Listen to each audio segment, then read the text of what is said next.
कभी कभी मेरे दिल में ख्याल आता है कि ज़िंदगी तेरी जुल्फ़ों की नर्म छाँव में गुज़रने पाती तो शादाब हो भी सकती थी, शादाब खुशियों से भरपूर। तो शायर कहते हैं कि अगर मैं ऐसा सोचता हूँ कई बार कि अगर ज़िंदगी तेरे साथ गुज़र पाती तो शादाब अर्थात खुशियों से भरपूर हो सकती थी। आगे कहते हैं, ये तीरगी जो मेरी जिस्त का मुकद्दर है तेरी नज़र की शुआओं में खो भी सकती थी। फिल्म में बोला गया इसको कि ये रंजो गम की स्याही जो दिल पे छाई है तेरी नज़र की शुआओं में खो भी सकती थी। अब तिरगी मतलब अंधेरा, जिस्त मतलब ज़िंदगी, मुकद्दर मतलब भाग्य।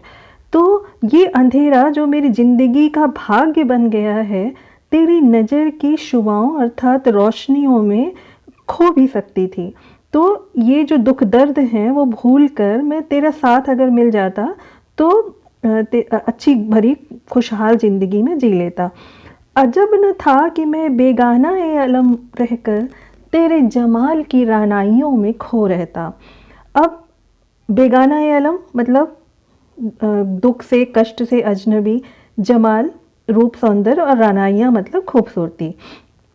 तो ये कोई अजूबा बात नहीं होती अगर मैं दुख और कष्टों को भुलाकर तेरे रूप सौंदर्य में खोया रहता। तेरा गुदाज बदन, तेरी नीम बाज आँखें, इन्हीं हसीन फसानों में महव हो रहता। तो जो तेरी अधखुली आँखें हैं, तेरा जो रूप सौंदर्य है, इन्हीं किस्से कहानियों में मैं महव यानी कि डूबा रहता। फिर आगे कहते हैं, पुकारती मुझे जब तलखियाँ जमाने की तेरे लबों से हलावट के घूंट पी लेता। हयात चीखती फिरती बरहना सर और मैं तेरे जुल्फ़ों की साए में छुप के जी लेता। तलखियाँ मतलब कड़वाहटें, हलावट मिठास, हयात मतलब ज़िंदगी, बरहना सर खुले सर। तो कहते हैं कि जब मुझे ज़माने की कड़वाहटें मुझे जीने नहीं देती, दुख तकलीफ़ मेरे अंदर रहती, ज़िंदगी चीखती फिरती और ज़िंदगी मुझे बहुत कष्ट देती, तो मैं तेरी जुल्फ़ों की घने साए में छुप के जी लेता।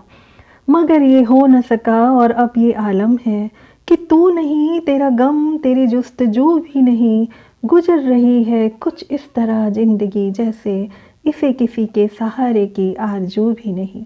आलम यानी हालात। अब शायर कहते हैं कि ये हो ना सका कि मैं तेरे साथ तेरी अच्छी खासी ज़िंदगी जीऊँ, ये हो नहीं सका। और अब ये हालत है कि तू नहीं है, तेरा गम भी नहीं है, तेरी जुस्तजू अर्थात पाने की इच्छा भी नहीं है। गुजर रही है ज़िंदगी इस तरह से जैसे इसे किसी सहारे की तमन्ना ही नहीं है। आगे कहते हैं, ज़माने भर के दुखों को लगा चुका हूँ गले, गुजर रहा हूँ कुछ अनजानी रह गुजारों से। मुहीब साए मेरी समत बढ़ते आते हैं, हयातो मौत के पुरहौल खारजारों से। अब शायर कहते हैं कि ज़माने भर के दुख दर्द मैं गले लगा चुका हूँ और कुछ अनजानी अजनबी राहों से गुजर रहा हूँ। मुहीब साए, मुहीब यानी डरावने और समत यानी ओर, तो डरावने साए मेरी ओर बढ़ते चले आते हैं। हयात मतलब ज़िंदगी, पुरहौल यानी भयंकर, खारजारे यानी कांटों से भरा हुआ। तो कांटों से भरा हुआ कौन है? दुनिया। तो इस कांटों से भरी हुई दुनिया के ज़िंदगी और मौत के जो डरावने साए हैं वो मेरी ओर बढ़ते चले आते हैं। ना कोई ज़्यादा ए मंजिल, न रोशनी का सुराग, भटक रही है खलाओं में ज़िंदगी मेरी, इन्हीं खलाओं में रह जाऊंगा कभी खोकर। मैं जानता हूँ मेरी हम नफस, मगर यूं ही कभी कभी मेरे दिल में ख्याल आता है। ज़्यादा ए मंजिल मतलब मंजिल का रास्ता, और खलाओं मतलब अंधेरे। तो क्या मतलब निकला कि न कोई मंजिलों का रास्ता दिखाई देता है, न रोशनियों का कोई सुराग दिखाई देता है, अंधेरों में मेरी ज़िंदगी भटक रही है। इन्हीं खलाओं अंधेरों में भटक कर मैं रह जाऊंगा। मैं जानता हूँ मेरी हम नफस, मेरी हमदम, मगर यूं ही कभी कभी मेरे दिल में ख्याल आता है। अब इन लाइनों को अमिताभ जी ने फिल्म में कैसे बोला? न कोई राह न कोई मंजिल न रोशनी का सुराग, भटक रही है अंधेरों में ज़िंदगी मेरी, इन्हीं अंधेरों में रह जाऊंगा कभी खोकर।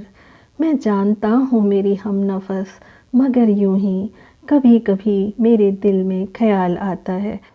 तो फ्रेंड्स, उम्मीद करती हूँ कि आपको साहिर लुधियानवी जी के लिखे हुए इस सुपर हिट एवरग्रीन गीत का मतलब समझ में आ गया होगा। और अगर आप इस गीत को ओरिजिनल फॉर्म में सुनना चाहते हैं तो यूट्यूब पर बहुत लोगों ने इसको गाया भी है, जिनमें से राजेश सिंह जी और सागर स्वरकर जी का गाया हुआ सॉन्ग मुझे बहुत पसंद आया। आप भी सुनिए, आपको भी यकीन है मुझे कि बहुत अच्छा लगेगा। Thank you.